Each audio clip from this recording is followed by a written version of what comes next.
Well, hello officially, everyone, and welcome to our complimentary online lunch event brought to you by Matchboard in partnership today with Callforce, which is a leading international provider of multi-channel customer engagement services. This event is entitled Enhancing CX with Video Customer Support and will go for about an hour and a quarter. During this time, we hope to spark your interest in video as a channel you may wish to consider in your customer engagement strategy. We'll be kicking off with a keynote from ISG, followed by a case study and short panel discussion. And we will conclude with audience Q&A. So I hope you have lots of questions.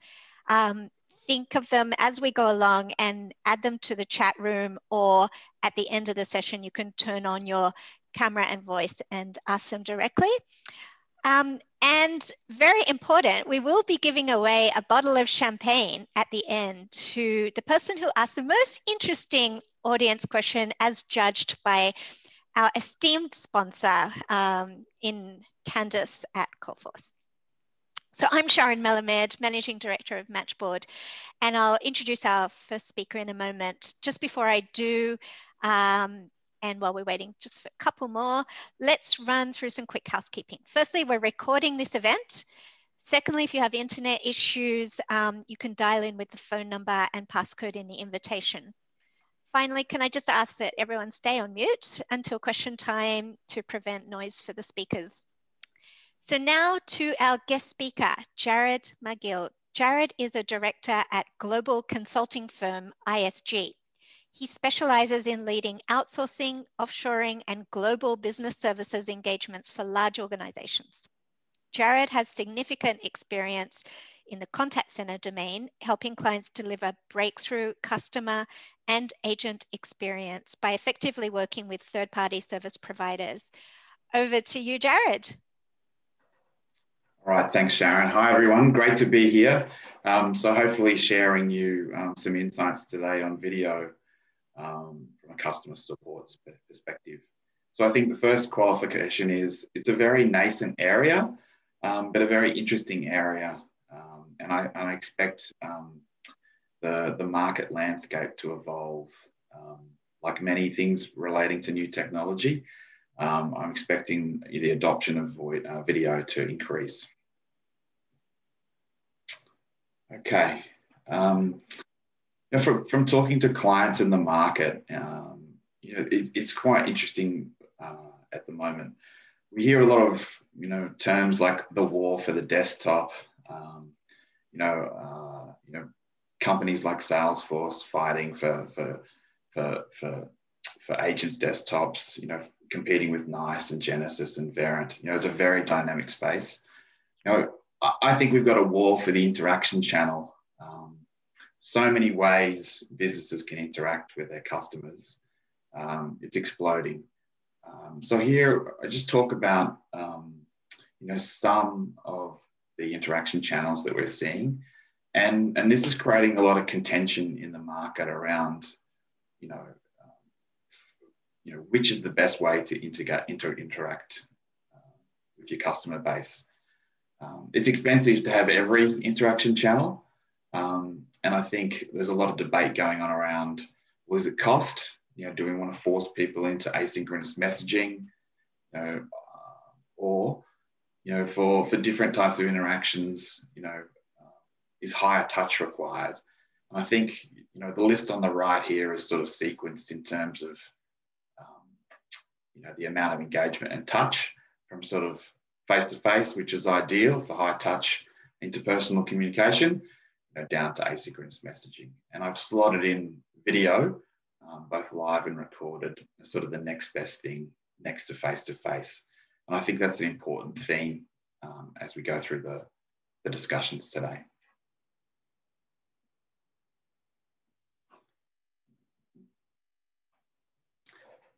So this slide just talks about some of the attributes of the video experience and how it relates to customer service.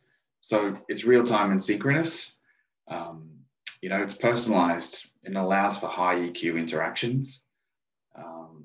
Obviously you can see expressions, and Paul was talking about that before. Relating to video conferencing on Zoom, you know, when you see people at the back of a large room, it's a bit of a different experience whether you can see an individual face from a personal device.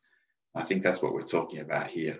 It allows for those non-verbal cues. A lot more information is communicated when you can see expression.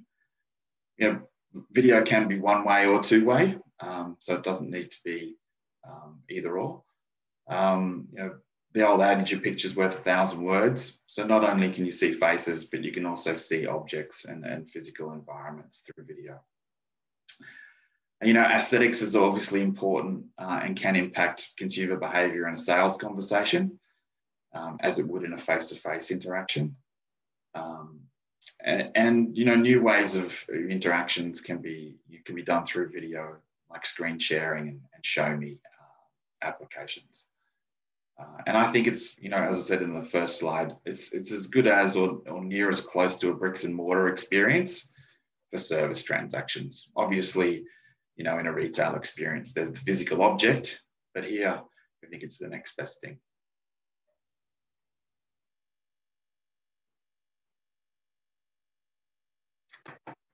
Yeah, so from our you know, knowledge of talking to the market, both providers and clients alike globally, we see, you know, use cases in education, obviously a high touch interpersonal interaction. Translation services, so for the Australian you know, business, where you know, the National Relay Service, you know, we've got you know, people with disabilities like deafness calling into a translation service where you know, those people are doing active sign to voice a transcription, and that's a service that's being provided now. Security, so site monitoring or car parks, you know, so almost all the car park providers have video of what's going on at ticketing machines in Australia, and that can aid sort of customer support in that context. Technical support, so we're seeing examples of where, you know, people are having trouble configuring devices at home, and that's being done through video. Field support, telehealth is another good example. And a newer area in insurance, in motor, you know, we're seeing you know, video being deployed in some new applications and use cases around online and real-time claims assessing. So I think there's a good experimentation in motor and also property with the use of drones and video. And the last one talks about premium banking. So there's plenty of use cases globally where the video channel is being used in a one-to-one interaction where people can't come into a branch.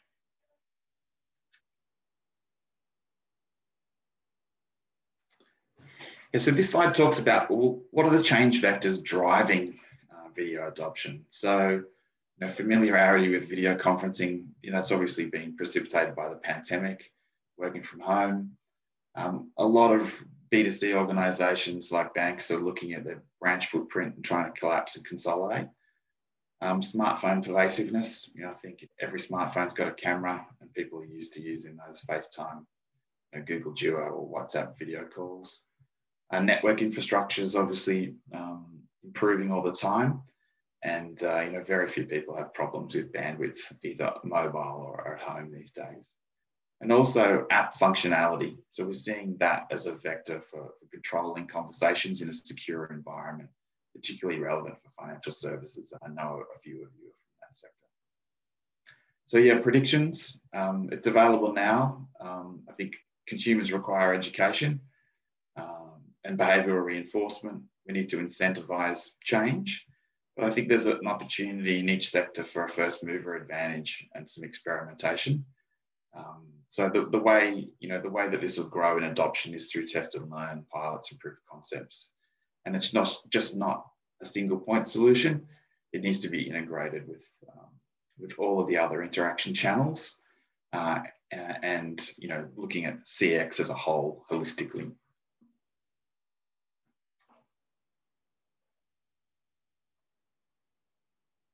Okay, look, this is a useful slide in just terms of framing that war for the interaction channel, or war for the desktop, as we were talking about earlier. So much going on in technology stacks. I think this slide's useful in describing the components of an architecture model and just saying that few organizations are deploying video. Some have tried smart speakers. There's various elements of the stack that are at different stages of the maturity life cycle.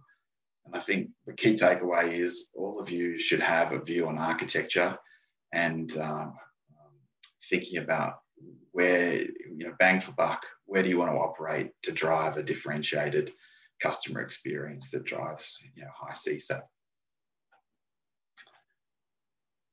Here, just take this one as probably distribute the slides, Sharon, and people can read this, but this was just some of the examples of global brands that were using video. So Barclays, Bank of America, NatWest, and Indus Bank were using this in that use case that I mentioned on the earlier slide. But here are just some relevant other company names where they've done some experimentation across the newer areas in omnichannel.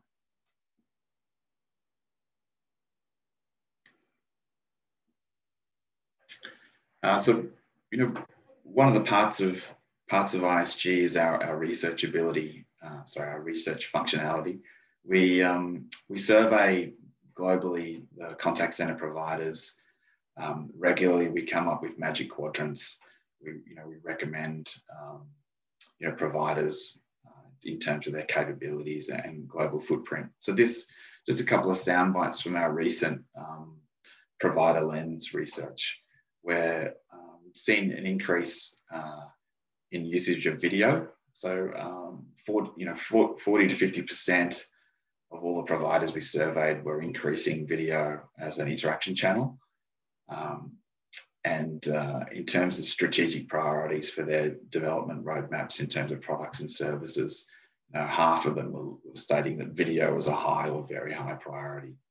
So I think on the supply side, all service providers are sort of thinking about this offering and trying to figure out how it can meet their customers' objectives in terms of CX.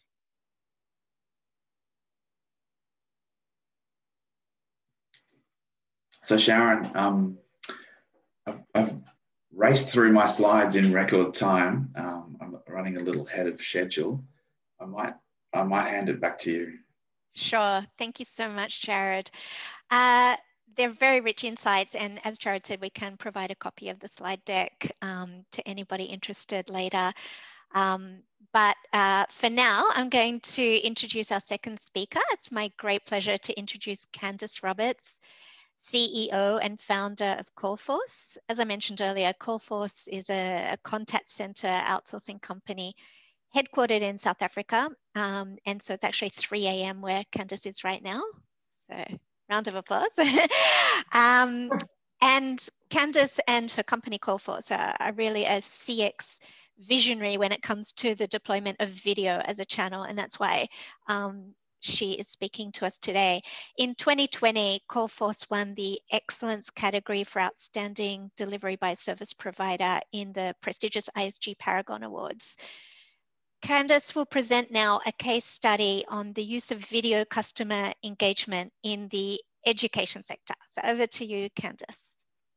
Thanks so much, Sharon. I'm just going to put this slide up quickly.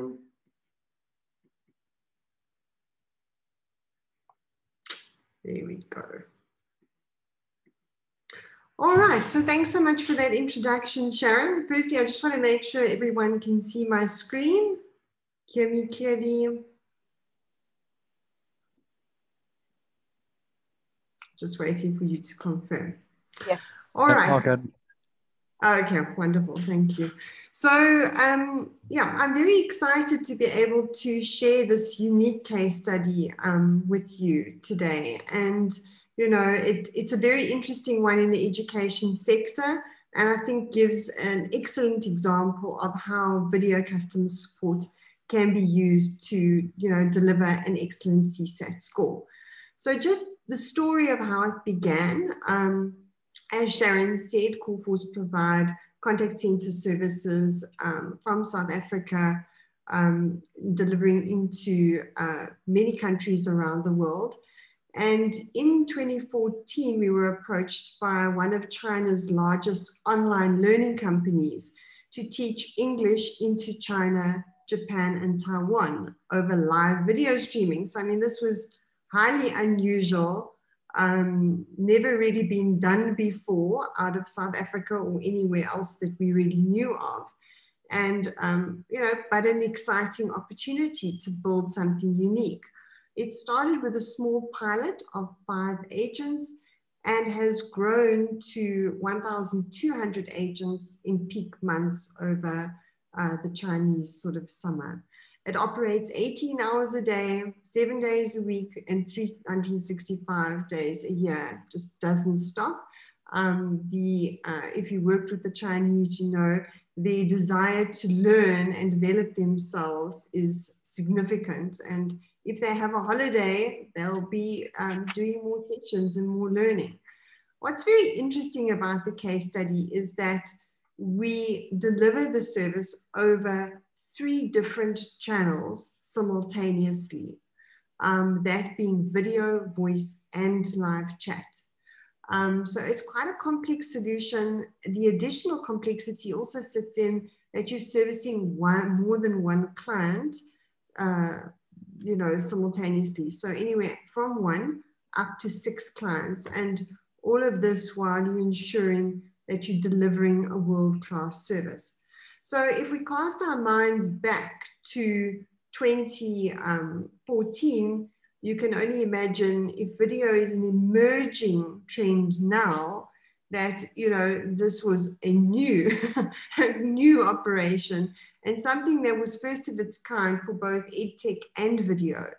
And we really needed to build a unique blueprint in order to be able to deliver the service. So I'm going to share a little bit about the challenges and how we approached all of this. So firstly, you know, delivering at these extremely high service levels, the client required at the time an 86% CSAT score, which also underpinned the financial model upon which we were paid.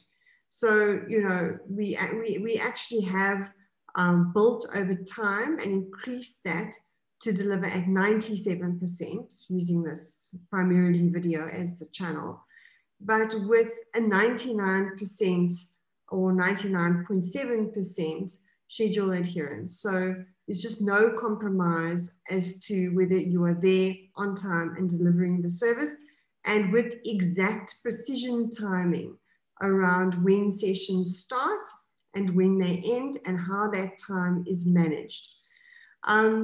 The second challenge was, you know, the fact that it was omni-channel, you know, at the same time. So I know a lot of your businesses will be running various channels, chat, voice, email, and so forth. But this particular service requires you to be live on video. Some of your students are only on voice, no video. Some of them are on video, and all of them have access to chat, which you can chat to them simultaneously while in the session. They also are presented in terms of the content that they teach, new content for every single session that they teach. So, you know, they present new content and are not necessarily familiar with the content or content experts. They also need to manage and deal with technical issues real time. You know, so that if there is a problem with 1 of 6 students, you are chatting with both the student on the chat function and the back end in China, the tech department, to resolve the issues, because real-time support and giving them the optimum customer experience is absolutely key to the delivery of the service. And then there's client complexity. So, you know, I've spoken about this between 1 to 6 students who could be at one of 12 levels of language, which we teach, 1 being the most basic, 12 being the most advanced. They could range anywhere from 5 or 6 years old up to 80 years old. It's been one of the oldest students that we've taught. And then dealing with a completely foreign language or foreign culture to South Africa, certainly, servicing into China. And, you know, also managing the language barrier depending on how good the language skills of the student are. See, if they're at a 12, they're an excellent, actually very fluent speaker, but at a 2 or 3, it's very basic and you need to manage that too.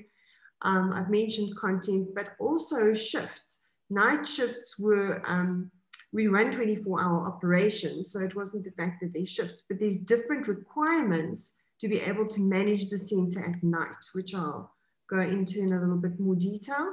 And then the fourth challenge was agents, you know, they didn't necessarily have this experience. You know, we're talking about building up to an operation of 1,200 agents. So where to find them, not necessarily having the video skills or the tutoring skills, and, you know, not being used to delivering work on camera with confidence, or having the PC literacy to navigate a reasonably complex system. And so, you know, to deal with these 4 challenges, extremely high service levels, managing these omni-channel simultaneously, dealing with a whole lot of kind of complexity, as well as dealing mostly with agents who didn't have the experience. And I've got across the bottom of the screen while managing live engagements, because when you are live on video, you know, have the opportunity, you know, to deliver an exceptional experience. But if you're not successful, equally on the downside, it can be a very disappointing experience. So your ability to maintain your composure, regardless of whether you're sure of the content you're teaching or not, to manage different personalities and difficult students when you've got 6, for instance, in a session, and everyone's got to have the right amount of talk time, as an example, and you get domineering personalities and you get those that are less confident and need to be drawn out. And then it's the real world, as we know from all our Zoom and team calls, there are always technical difficulties which also need to be managed in real time, all while maintaining your facial expressions and your tone and this professional image. And also, again, navigating the complex set of tools that you have available and doing all of that and multitasking while you're on camera, you know, and maintaining the momentum of the lesson or the interaction, essentially, with the client. So, you know, how did we manage that? I mean, you know, understanding what to measure is absolutely key. And to get an operation to deliver above a 97% CSAT score, you can imagine over a base of 1,200 agents, took lots of refinement and optimization over a period of time. But I thought I'd pull out maybe a couple of metrics that are a little different to those that you would normally measure in a contact center. And I must stress here that all your normal measures that you have in place to manage your operations to service excellence are still relevant. But these are some of the additional things, for instance, in our quality assurance process that we look for. So firstly, in order to deliver video, we teach them a technique, our agents, called total physical response. And that is really how we are maintaining eye contact with our audience, how we're using voice, speed, enunciation, our facial expressions, our hand gestures, and we teach them this whole technique of how to use that effectively to create this superb customer experience. We also teach them, you know, how to use the tools and assess the tools. So for instance, in this example of education, if we're teaching a 6-year-old, we will use probably the animation functions on the system. So we'll put bunny ears on, virtual ones. In the beginning, we used to put actual bunny ears on. I've never done that myself, but you know, we put animated bunny ears on, and you sing a child a song. Or if you are teaching an adult, you write and you type and you reinforce. If you're struggling to explain a concept, you drag and drop sound in, or pictures, or you draw for them to demonstrate. So it's quite a powerful set of tools that you have available to you to visually and from an audio perspective communicate and reinforce concepts with your students, or and students in this instance are clients, as well as ensuring that the video and audio settings both on you, for you as an agent and for your clients is appropriate, and obviously using the chat functions to sort out issues, or just to communicate and say well done, or encourage someone to participate. So using and evaluating how well they're using those tools is critical. And then their adherence. Now, in a contact center of any kind, adherence is always key. In order to create a great service, you need to first be there. So the first rule is always to show up.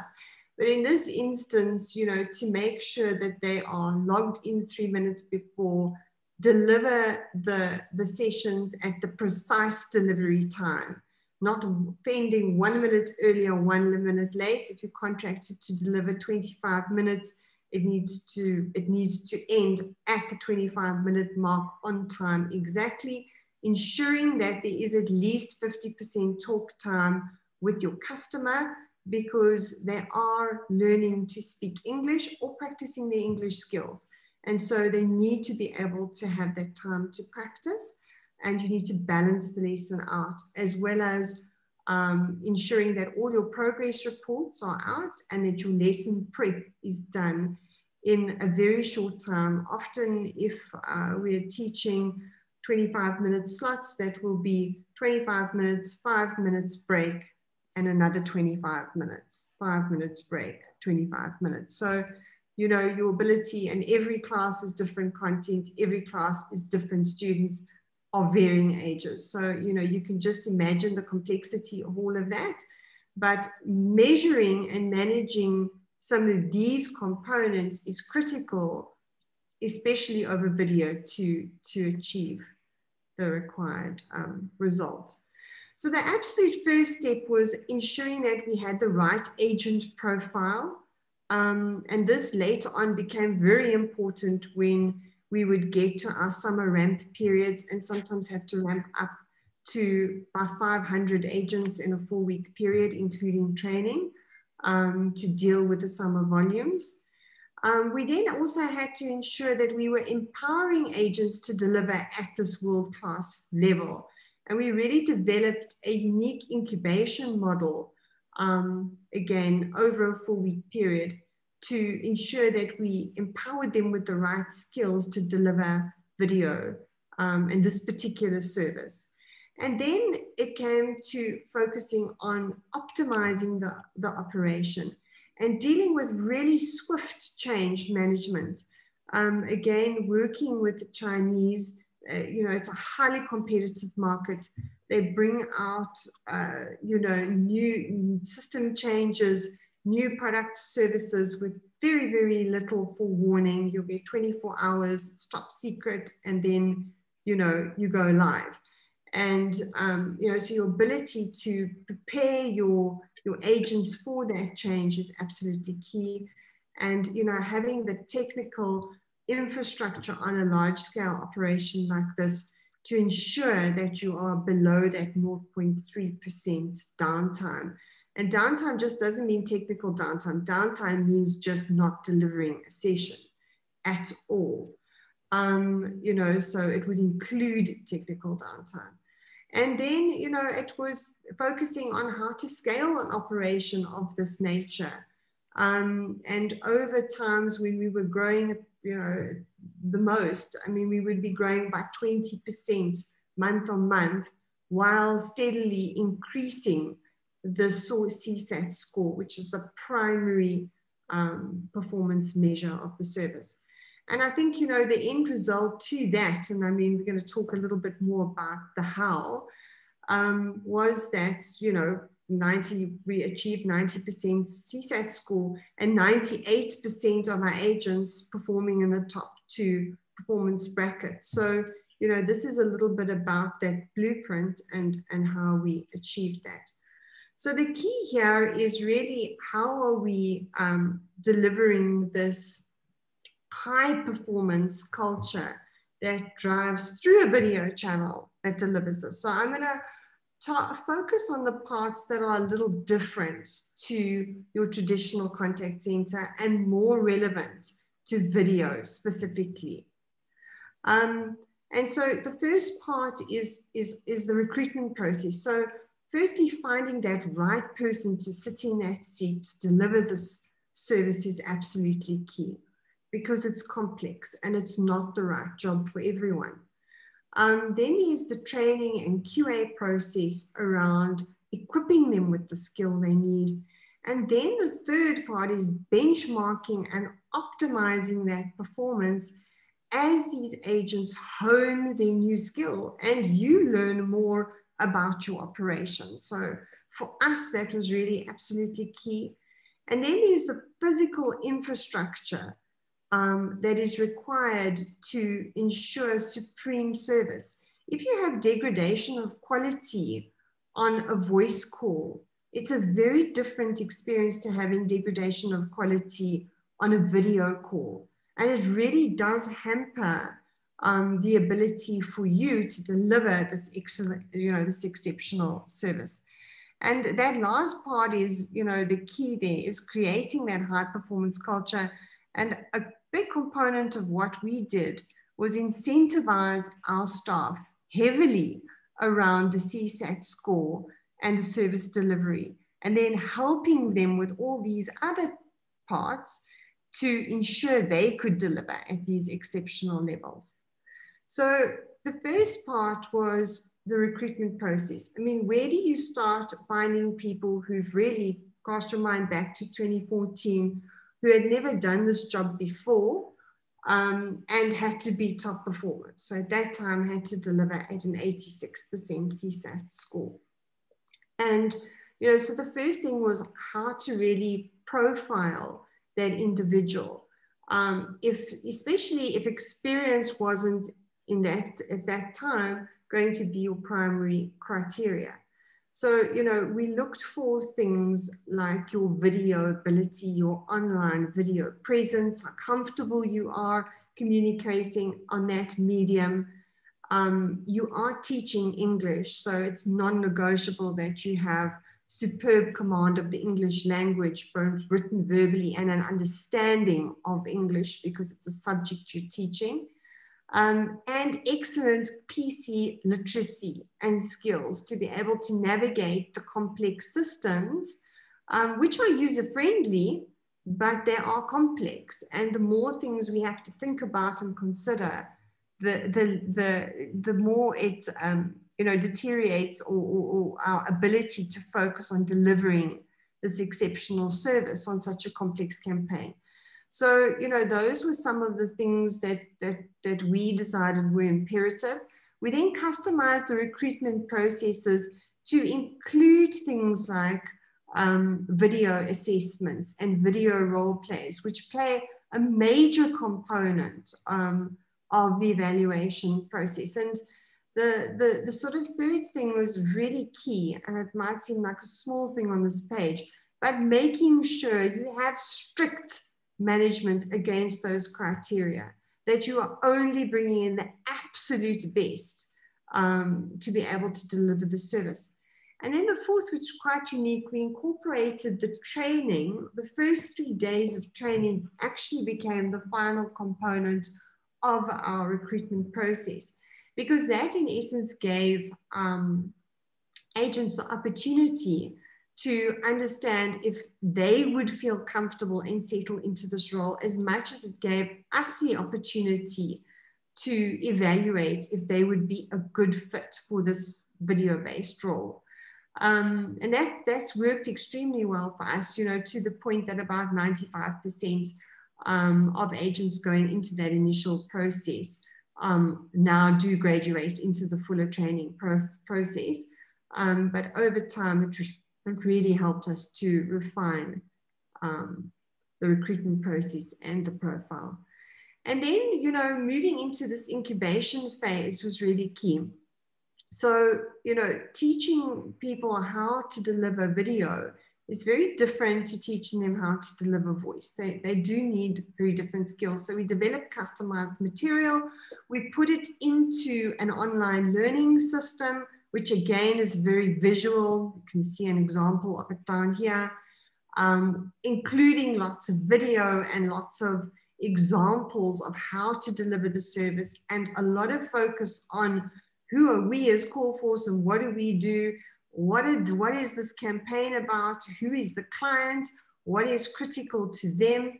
Who is the customer that they're going to be servicing? And all the attributes of the system. So the induction phase, which is actually the part that's incorporated into recruitment, is absolutely key. By day 5 of the training program, they're already delivering their first sessions.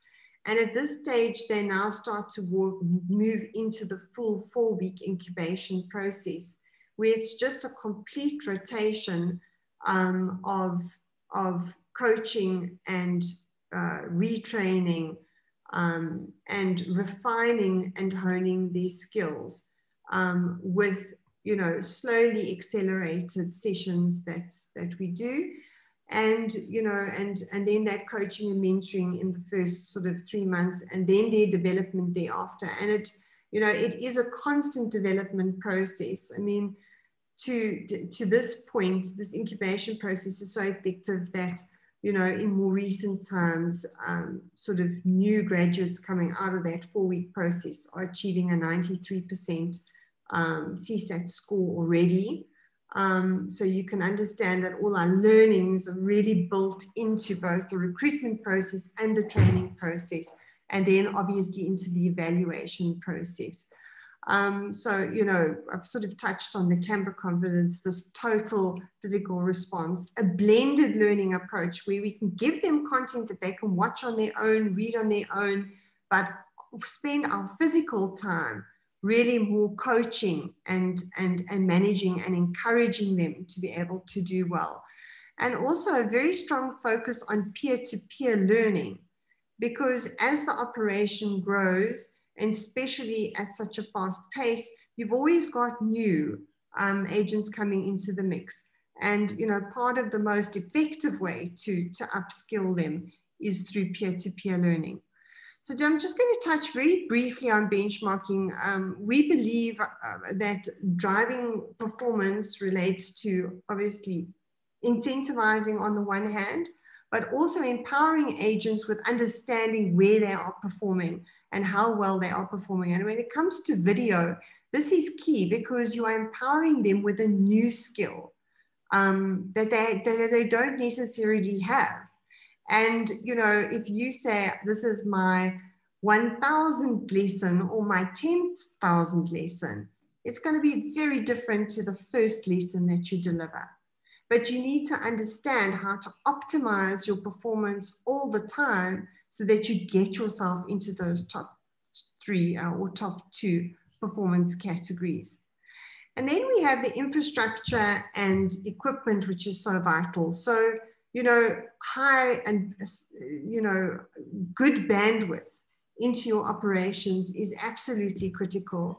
There can really be very minimal latency on the lines, and, you know, keeping this 99% uptime, you know, with every backup imaginable is absolutely key. You know, whether it's your UPSs that keep the buildings up for up to 8 hours, if you've the generators, the failover switches, the firewall failovers, I'm sure many of you are aware of all of this, but in these operations, you know, you just can't afford any kind of downtime, especially if you're aiming at such high CSAT scores.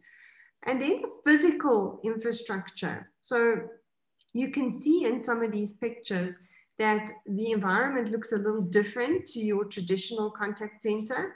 And if you look up on the left-hand side, you can see that we started with cubicles, very high walls, lots of soundproofing in them to ensure that there's no background noise, a screen behind them to ensure, you know, there's no movement so that no one's walking behind them. And things even to the extent of posture, the type of chair that they sit in is critical because, again, you're on camera. So you can't be slouching, you can't be rocking back and forward in your chair. You know, a lot of things that we see in contact centers, you've got to maintain that composure. So the physical environment in which you sit is key.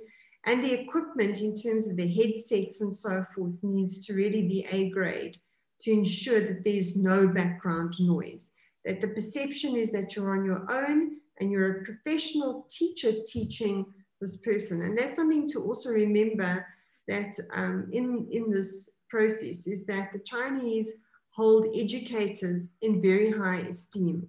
So they have high expectations of what the teacher is going to deliver and how professionally they're going to engage. And then the software application is also absolutely key.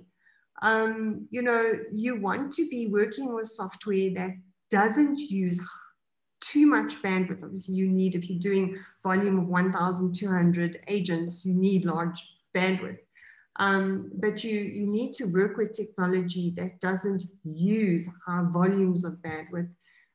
Everything in our operation is cloud-based. There's, you know, we can log into any one of our systems wherever we need to operate from, which has obviously also been very helpful during this COVID operation. And you need technology that's seamless and, you know, friendly, and that can really, again, promote and give this visual experience that you can do for your clients. Because as Jared was saying earlier, you know, you can demonstrate services, you can show products, but you can also use online tools to enhance the experience. So I think that that's absolutely key. So in essence, you know, what we've managed to do is build a very unique operation, create this marvelous blueprint of, you know, how to manage voice and video and chat simultaneously, achieving a 97% CSAT score with 1,200 agents servicing 2 million customers annually, from 2 centers based in Johannesburg and Cape Town in South Africa. And, you know, and that is, you know, the essence of what this campaign is about.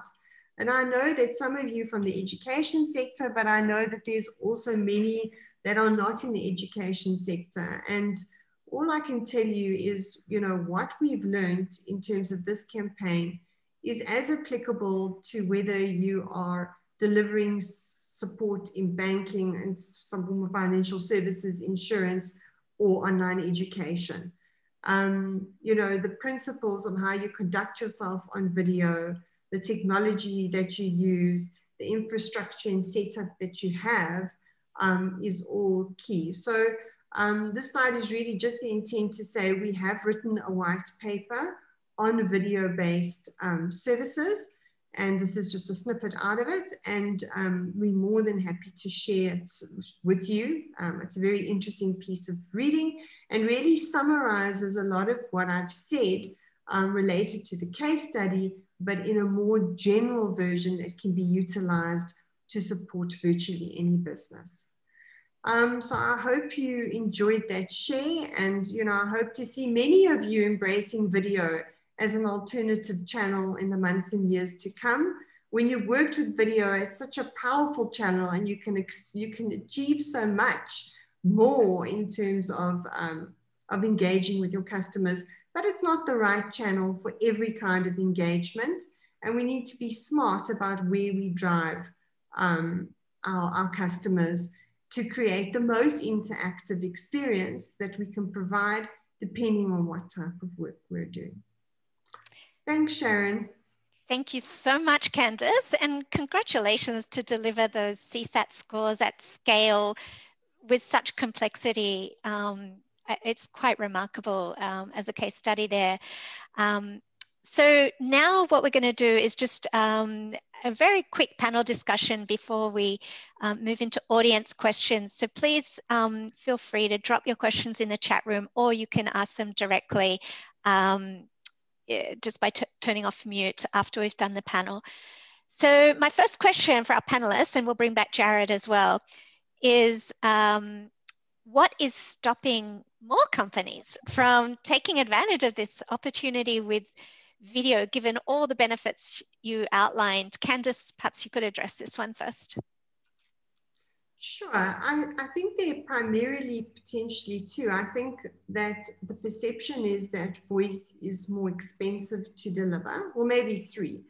Voice is, the perception is that it's expensive to deliver, but it's not really, not in our experience. We run lots of voice operations. We run back office administration, email, you know, across logistics, e-commerce, telecommunications, and it's no different. It's just a different interface.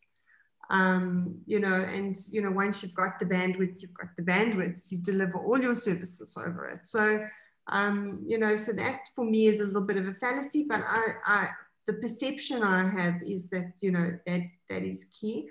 I think that, you know, companies have also struggled with just managing the most well-known channels, voice, email, chat, and the integration of those.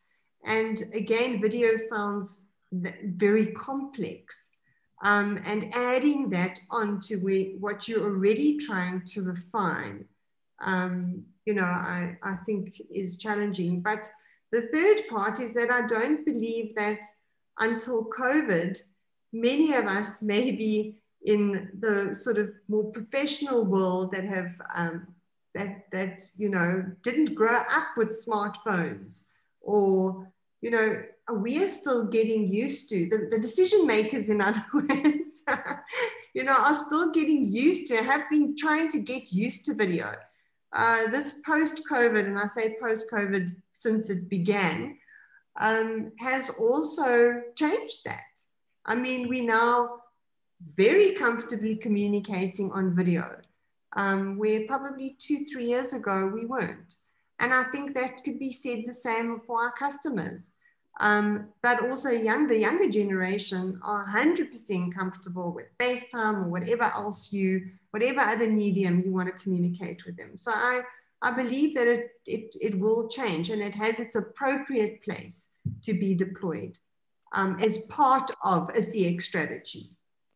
Thanks, Candice. And I guess that if people were a little bit nervous because it is something new still, at least here in Australia, that there are companies like Coalforce that can do a proof of concept on a small scale, isolated away from the rest of the operation to really confirm that this is something that customers love and they could scale. Would that be right? That you Absolutely. could help? Yeah, okay. So Jared, you're obviously an independent analyst with ISG. What's your view on the growth rate for the video channel in a sales and service environment, particularly in Australia? Yeah, so challenging to give you a number on growth rates, Sharon. You know, my estimate there's around, you know, between 100,000 and 150,000 agents, either onshore or offshore. But, you know, probably less than 1,000 agents dedicated to the video channel at the moment. So it's a very, very small percentage of total FTE involved in, you know, sales and service, or chat, or any of those other interaction channels. So I see the growth rate, you know, being slow until the market gets confidence that you know, both you know, customers are happy with it and are happy to have an experience in a service context through that, and they see the benefits. So I think it's really around hearts and minds conversations on both sides, from buyers' perspective and also from consumers. And I liken it a little bit to, you know, the great Apple analogy with iPods. You know, it wasn't invented to serve a customer need necessarily, Until you experienced it, growth rates didn't really accelerate. People were used to holding onto music and video physically in terms of CDs and DVDs. So I think, a little bit more test and learn, and the proof is in the pudding. We need happy customers that are willing to talk about this channel as an effective interaction channel that delivers high CX. So I think we're in that gestational period, Sharon. And I guess with COVID, if anything, this is probably a unique opportunity as consumers are so much more used to using video. I mean, look at all us here today.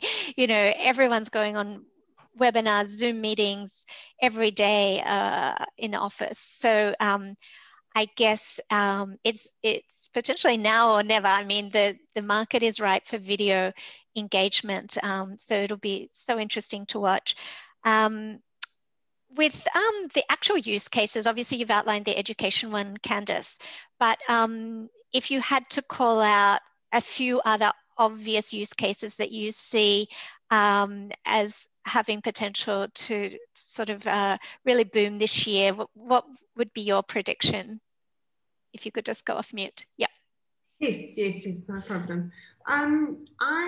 We are working on a few proof of concepts with some of our clients, and in the telecommunications space, and this can be relevant to banking or insurance or any other, really, looking at segmenting high value customers and engaging with them over video to provide almost that more personalized service as we would have in banking, for instance. And that is I think, a very quick win and shift, not a difficult one at all. So we're looking forward to rolling that out with one of our large telco businesses this year. We also do a lot of, for instance, an example, fiber to the home support. And there we're looking at including it as part of, helping, let's say, an individual set up their router and physically be able to demonstrate and show them what to do. So that kind of technical support, is also very relevant. To Jared's points around in the insurance space, claims, as an example, are really key. But I think what people miss around video is that it's much easier to establish a rapport with customers over video. So I think it's also about offering customers the opportunity to engage with you on video, and also to see what their uptake is, because again, depending on the industry sector that you're servicing, it may not just be your high value customers that want to engage with you on video. They might find it equally easy to dial you and be taken more seriously over a video channel. And I think that's something that we really need to concern, but like anything, I'm finding that the world is, we've been shaken up. We've had the rug pulled out from us in a way, many big businesses around the world with the advent of COVID. And I think it's changed people's mindset about, why are we just doing things the same old way? Didn't we have to radically do things differently when the world suddenly changed? And that's really where the opportunity is. And that's the mindset that we need to have when we're looking at our customers in this highly competitive world. It says, well, how are we going to differentiate our brand? And I think video is one of the ways to do that. And, as Jared was saying, test cases, small pilots, they are not difficult. We started this campaign and shared this, with 5 agents, growing to 1,200. I mean, it won best campaign of the year before last. It's a phenomenal piece of work, but I'm telling you, it has been one of the best learning experiences from our perspective, because once you run a campaign this complex with video, it makes delivering on all your other channels so much simpler, because what you work out how to do in this kind of complex service, optimizes all the rest of your channels too, because those learnings can be rolled out across them. So, I get very excited about it, because having done it, I know it's totally possible. And you've just got to find the right fit and place within your business. Right. Okay. Listen, I can see the questions accumulating in the chat room. So we're going to move to audience Q&A now. We've got several questions already. You can either add them to the chat or you can ask them directly. So I'm just going to kick off with a couple. This one actually is for Jared. And thank you, Tim Powell, for submitting this. Is there any insights on the cost per interaction comparisons of video over chat versus voice? Video versus chat versus voice, sorry. Yeah, so I'd say it's, chat, it's a very hard question to answer, right? Depends on the type of interaction. Like I'd say there's a market view that chat is overall a less costly channel because of concurrency on a like-for-like basis. But in terms of voice and video, I'd say they're very closely comparable in terms of average handling time. You might get some efficiency if you're problem solving, you need vision, right, to accelerate that. I think the biggest driver of cost for voice and video is location of the agent. So that's by far and away the biggest driver. So yeah, quite a complex question to unpack there. But yeah, I'll try to give you my point of view. Candice, did you want to add anything to that before we go to the next one? No, I agree with Jared. I think that chat is obviously a less expensive channel, an appropriate channel for many engagements. We use it a lot across many of our campaigns. But voice and video are probably, from what I've seen in our own operation, are pretty similar in cost. And to your point, maybe more efficient in certain instances where you're trying to explain something quite complex to a customer. You can visually demonstrate it or physically demonstrate the benefits. Okay, fantastic. So who asked that question, Sharon? That question was from Tim Powell at Teachers Mutual Bank. Next question is from Namrata at Cluey, and it's for Candice. How would you approach managing the call center if it was remote, where you have less ability to control the physical environment for video delivery? That's a great question, Marta, and that's something that we also have had to do. So, firstly, if you've got remote-based agents, the key here is to, especially with video, is to ensure that they have sufficient bandwidth to deal with this type of work, which is quite specific. It's not the kind of thing you can necessarily, depending on, where your agents are situated, and what their circumstances are, that you can just send them home. I believe they need to be recruited for the function. Although, we shifted a lot of people to home, it worked very well. Having their PC equipment, like for instance, everything that they are all equipped, for instance, with laptops. So, and I'm just answering this question maybe a little bit more generically around working from home, but all agents are equipped with laptops. So they can literally up and move to wherever they need to move to within, an hour to, or as long as it takes them to get to their destination or to home. So, and obviously, the equipment that they're using in terms of sound deadening is absolutely vital, because we know at home we have children, we have dogs, I'm sure there'll be incidents with cats, who knows, but it's a different and less controlled environment. So that is key. But when it comes to performance management, this is just as vital. So for instance, we use our own digitized performance management tool that I've sort of flashed it on the screen at you earlier, that allows us to manage performance in real time.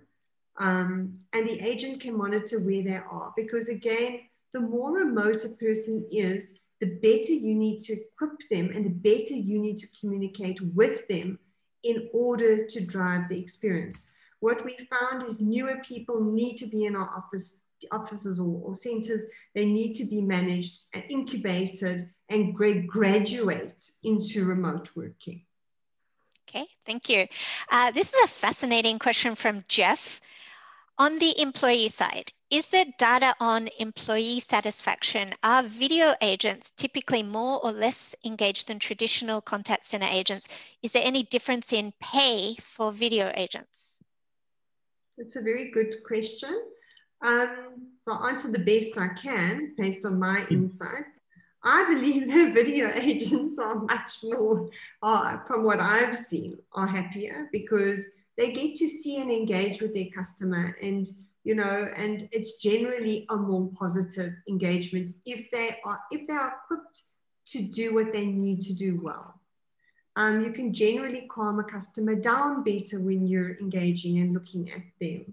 You know what I mean? You can show someone something that takes the frustration out of what they're not understanding. Instead of explaining a statement or you can show it to them and you can talk it through. So I'm just trying to use a couple of examples outside of education, because when you've got 97% CSAT schools, you can imagine it's quite a nice environment to work in, because you're delivering a great service and clearly your customer is happy with you. And so you are much happier as an employee. And, that just has that knock-on effect. I always believe that the agent's universe is the customer's universe. So the place and how the agent feels is what your customer is going to experience. But I also think on video, the type of agents, they tend to put on a better act because they can be seen. It elicits a slightly different response. But again, it needs to be the right person. Not everyone's made for video. When it comes to pay, no, voice and video are pretty similar. I have always taken the approach of paying more to our agents. It's just my personal belief. I'd rather make slightly less margin and make sure that agents are looked after, because of this principle of my agent's universe is my customer's universe. And I really believe in heavily incentivizing agents, whether it's voice, whatever, to deliver exceptional experiences. I believe, that people come to work because they have to work, and then they want to take their earnings and they want to go and live. And, the more that you can incentivize them and improve their quality of life, the more you can empower them with skills and knowledge to be able to do that as well. That equals a magic recipe. So sorry, a bit of a long-winded way of answering, but okay. Thank you. We have 5 minutes more for questions, and there's quite a few more questions, so I'll zip through these. In a sales environment, and this one is from Teresa, is there any data on demographics or typical customer profiles who agree to do business over video? Jared or Candice, either of you, if you've seen any studies on that. I haven't seen anything specific on that, but just having worked on video with numerous demographics, let's put it from an agent's perspective, I haven't seen any particular issues. I think as long as people's appearance is professional, they speak clearly and enunciate well, and they can manage the channel appropriately, you've generally got a really good connection. Yeah. With the consumer. So I mean, that's all I could really comment on that question, Teresa. Yeah, I think it was more about the customer profile than the agent profile that Teresa was asking. I mean, just from my side, I see a lot of younger demographic being very comfortable with the video channel. I'm not sure if you've seen that, Candice, but anyway, we'll move. Sorry? Yes, totally agree with you. To my Yeah. point earlier, definitely they're younger. And as I said, but I think that we've seen a big shift in the sort of middle bracket. Maybe not the older generation, but there's also been a big shift in the middle bracket post-COVID. Yep. Yep. In terms of the comfort. But I don't have any stats demographically. Okay. Okay. Neil, I can see you're chomping at the bit to ask a question. Fire away. It's a long question, so I'm trying to keep it quick. Jared, you mentioned car park industry. We're in the car park industry in Australia. Just for the benefit of all, we've got video one way. So our operators can see everyone in the car park, and that has huge benefits in getting a clearer understanding of the challenge, the issue, etc. My question is, and we understand, we've often thought about video the other way. Just if I can just put it out there, in our perception, and I know you mentioned perception, it's higher bandwidth, it's different equipment. BCP becomes a different kettle of fish because you need that backup, the latency. So Candice, with all sort of those, what I call minor challenges in the way, is there any evidence other than CSAT, any evidence of other benefits? And sort of touched on earlier, what does it do in terms of sales uplift? What does it do in terms of employee engagement and satisfaction, as somebody mentioned earlier? What does it do in terms of other sort of immediate responses to incidents? I don't expect an answer now, but what's struggling at the moment is pull this all together to substantiate that with a higher risk, and whatever the degree of risk is, there is more risk because you have this, as I said, latency, backups needed, extra bandwidth. Trying to get a view of a benefit to support a case that's more than just getting a CSAT of 97. So I just put it out there. That's an abridged version of my longer question, Sharon. Does it make sense? Does it make sense, the question? Yes. Did Jared or Candice, any comments? Maybe I'll take it offline as an answer, but yeah, unless it was an immediate answer. Maybe not a total immediate answer, but it does come, Neil, back to, I think the CSAT score is just the primary indicator and example on this campaign. Yeah. But the ability to solve certain types of queries. That's what I'm looking. Yeah. In this channel, as I was mentioning earlier, is definitely there. I mean, when it comes, again, I'll use the technical support in telecommunications. When it comes to demonstrating how to connect the router, showing them a diagram, practically saying, here it is, you can plug it in here as an example, that you can't do over voice. And, there's many examples. Obviously, in the education example, for instance, you're teaching a child, you've got parents in the background. Your audience is not just the child, it's the mother or the granny or the dad that you're managing. And they are the consumer of the product, actually, because they're paying for the session. So the happier they are with how their child is being taught, gives you the opportunity to upsell more lessons to them, as an example. And, in this world, again, highly competitive, we've all got to be looking for those opportunities. And I think voice allows a better upsell and cross-sell opportunity, purely because the rapport that you're establishing is, I think, of a better quality than voice or chat on its own. So I think when it comes to upselling, cross-selling, most definitely there's a huge opportunity with video. Thanks, Candice. We're running out of time. I'm just going to read out a couple more questions and we'll provide the answers offline, but perhaps perhaps, Candice, you could consider these when you judge the most interesting audience question. So the question from Rahul was around complaints. So is video as a channel likely to reduce customer complaints? Are they likely to be less enraged if they can see the agent they're speaking to? And an additional one from Rahul, can you switch video agents with voice agents, so across channels? And then we had one other one from Alex, which I'm just on the Alex, on the sales side, particularly higher value sales, what do you see the benefits of video being versus Zoom or team meetings? And there were more questions, but we'll get them answered offline. Sorry, guys, we've run out of time and I'm very conscious to end on time. So I know you haven't had much time to consider, Candice, but would you be in a position to announce the winner of the bottle of champagne for the most interesting audience question?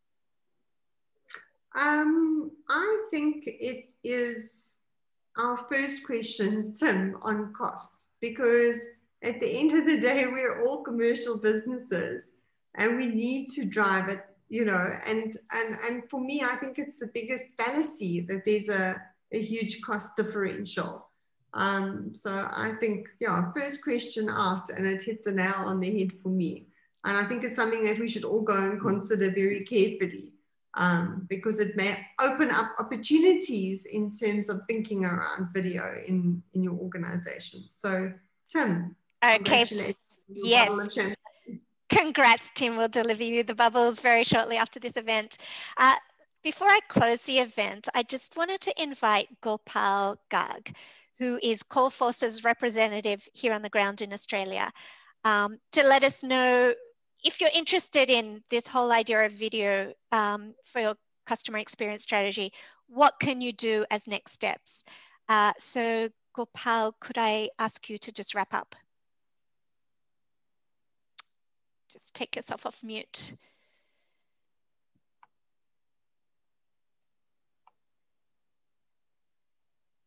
Gopal? I think we've lost Gopal. Oh. I'll have to just continue talking. I'm here. He's Sorry. here. Okay.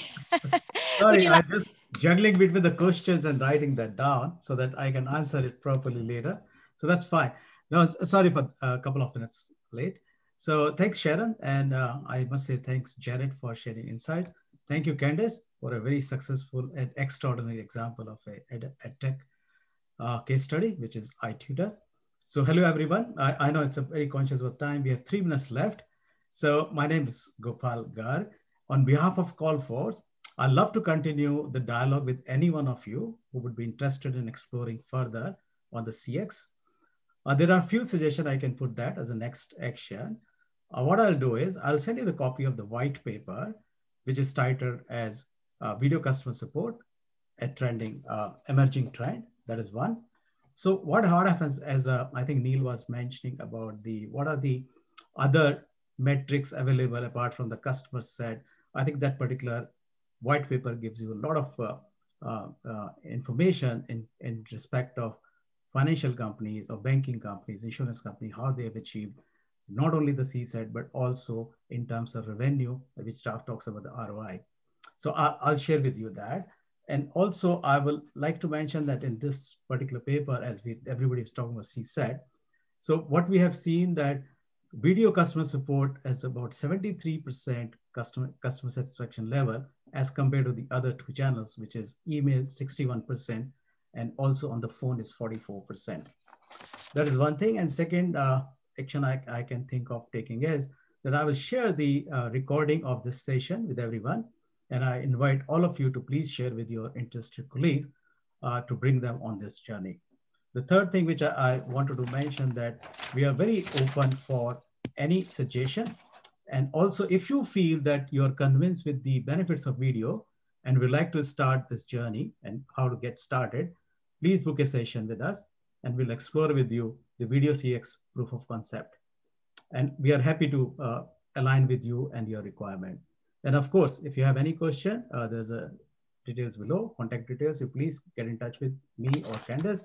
I'm based in Sydney, so I'm available for you. Thank you very much for joining. I know it's very important for time. 1 minute left. Sharon, over to you. Yes, thanks, Gopal. And thanks, everyone. That brings our event to a close. I hope you enjoyed it. I'll be sending around a quick survey to get your thoughts. Wishing everyone a wonderful day ahead. Stay safe, stay well, and see you next time. Thank you, everyone. Thank you. Bye-bye. Thanks, Sharon. Thank you. Thanks, Sharon. Thanks, everyone.